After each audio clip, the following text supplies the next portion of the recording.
Hello everyone, welcome back to my new video. আজকে আমরা কি নিয়ে কথা বলবো?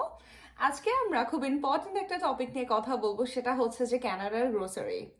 আপনারা তো হয়তো জেনেই থাকবেন যে আমাদের এখানে গ্রোসারি প্রাইস কিভাবে বেড়েই চলতেছে দিন বাই দিন। আপনি যেখানেই যান না কেন, আগে আপনারা যদি 2-3 বছর আগে কানাডায় এসে থাকেন তাহলে আপনারা জানেন যে 2-3 বছর আগে গ্রোসারির প্রাইস কতটা কেমন ছিল, আর এখন সেটা বেড়ে যে কেমন হয়ে গেছে।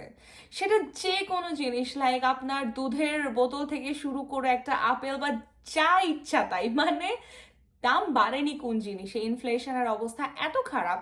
তো এত ইনফ্লেশন দেখে আমরা কিন্তু আবার গ্রোসারি কেনার আগে আমাদের যেটা খেয়াল করতে হয় সেটা হচ্ছে যে কোন গ্রোসারি স্টোরে প্রাইস কেমন হবে।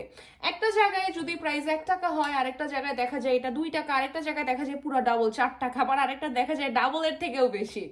আমাদের এখানে গ্রোসারি করার কিন্তু অপশনের অভাব নাই।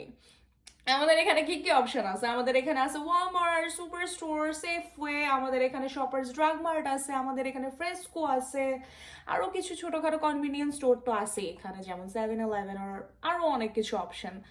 সব কিছু মিলায়ে আমি যেটা কম্পেয়ার করছি, সবচেয়ে কম দামে গ্রোসারি কোথায় পাওয়া যায়? আপনারা কি জানেন কানাডায় সবচেয়ে কম দামে গ্রোসারি কোথায় পাওয়া যায়? ওকে, আমি বলে দিচ্ছি, কানাডায় সবচেয়ে কম দামি গ্রোসারি